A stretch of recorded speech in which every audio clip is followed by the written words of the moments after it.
My name is Dr. Michael Brown, and this is 3 Words, a bite-sized podcast about the significant and, yes, very strategic choices that all of us can make in order to be the very best version of ourselves. Today in the studio, we talk with Beau Johnson about the strategic choice of playing to win, not playing it safe, but playing to win, to taking risks, to being courageous in life, in profession, the professional sides of our life. And it was a great conversation. I was so jazzed the entire time. The energy was awesome. There's great challenge and inspiration for you and for your family and for those who are listening in. Check it out. Beau, it's great to have you here in the studio, and yet many people, our viewers and listeners, may not even know who you are. Can you share a little bit about yourself? Sure. So my family and I live in Utah. I work at the Table Group, which is an organizational health firm founded by Patrick Lencioni. And it's related to our topic today, Michael, because I work with, and we get a chance to work with hundreds of companies who have been very successful. And there's a point where I think success ought to make us a little bit nervous. Yeah, which I'm so excited. We even said off camera, I am ready to have this conversation with you, my friend. So here are 3 words for today. Play to win. So you and I are type A.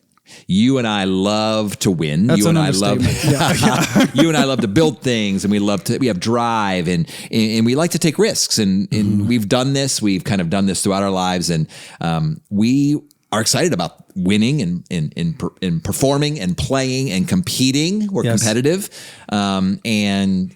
So why is this conversation so important to you? I made a rule of life, which is kind of the list of principles that I want to live by several years ago. And I made 9 of them. And maybe we'll get through all 9 at some point on this podcast.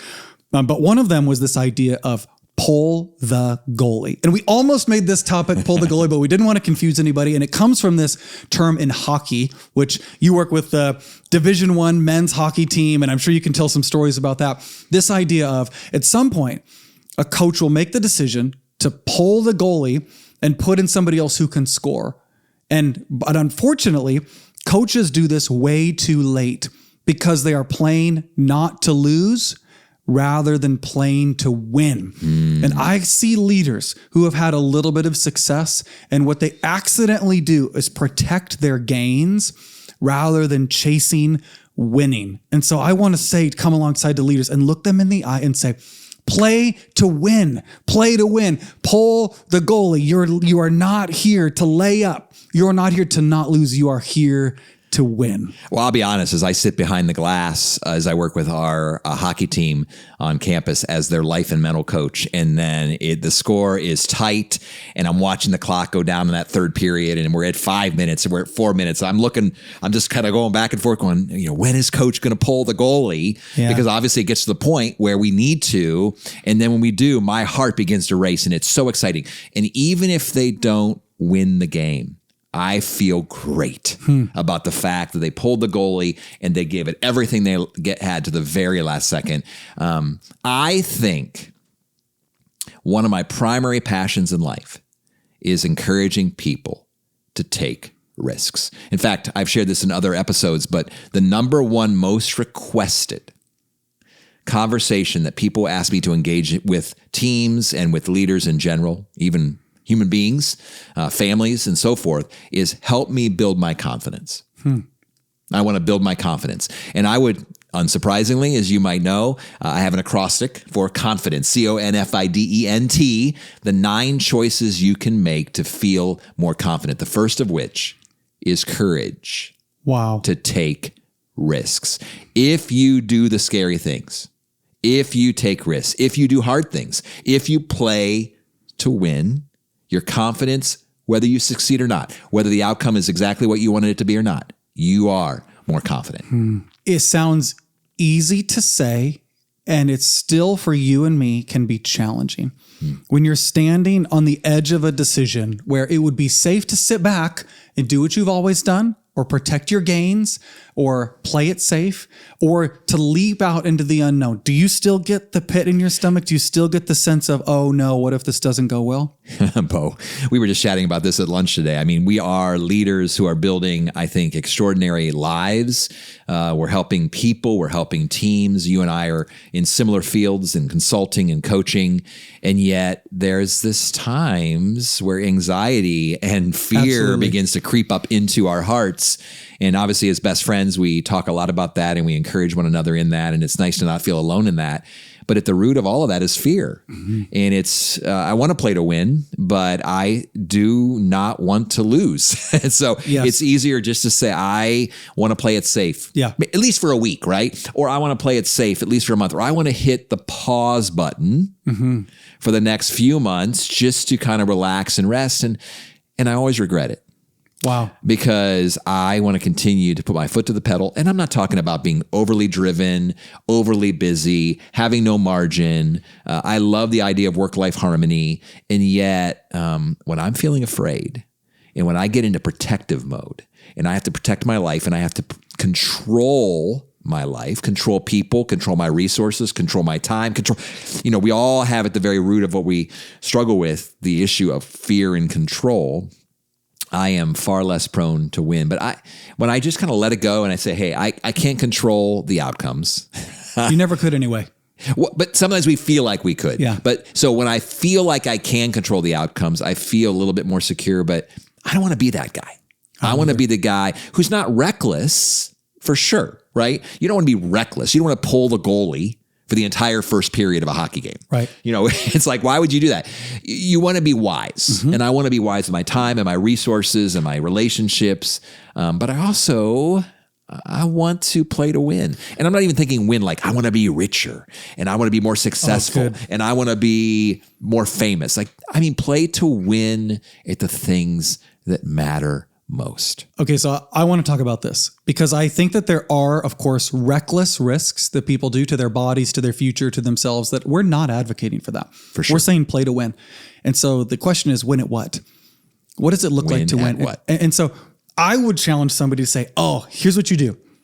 Take big bets on your values. Figure out what you really, really value and then take big bets on that. I want to talk about what that big bet is, but first let's talk about values. Our family, we have 4 values. At the company that I help lead, we have 4 values. And so we want to take risks in the direction of those values because, Michael, I could never control the outcome really, but I can control the inputs. And so our family values are we want to be healthy, be together, be adventurous, be outside. So as a family, we take financial risks, time risks. We try new things in the direction of our values. And you know what? If it didn't work, if it failed, we were still investing in the thing that we say matters most. So to play to win means you got to define what winning means.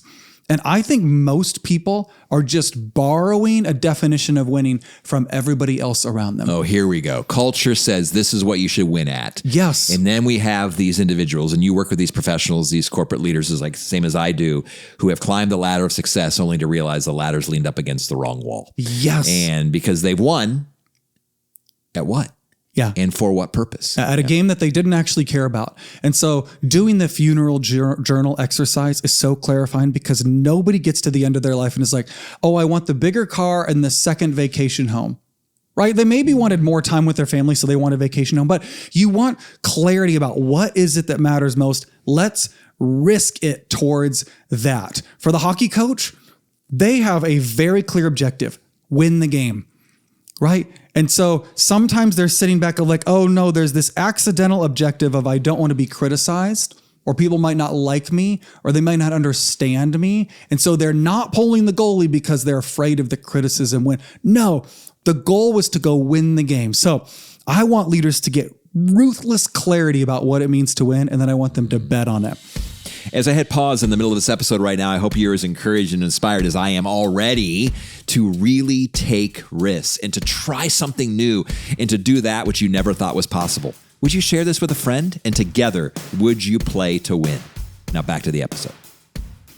I work with the football team here at the university as well, and I love when they go for it. Yeah. The 4th down. Yes, go for it. Or the explosive play. It's like there's only a few minutes left, and then we have this 60-yard pass into the middle of the in the end zone. And you're like, what's going on? And it's just very exciting. And it doesn't always produce the outcomes, but it was worth it. Yeah, communicate something to your team about your belief in them too. Okay, so can I talk about what it looks like to make bets? Of course. I heard this idea. I think it was from somebody named Craig Rochelle, who's a leader, author, speaker, who said, hey, add a 0 at the end. So let's say one of your values is you want to travel and you want to take your kids to 2 countries. Then I'd say, make it 20. Or I'd say, you know what I really want to do? I want to write a book. I'd say, write 10 books.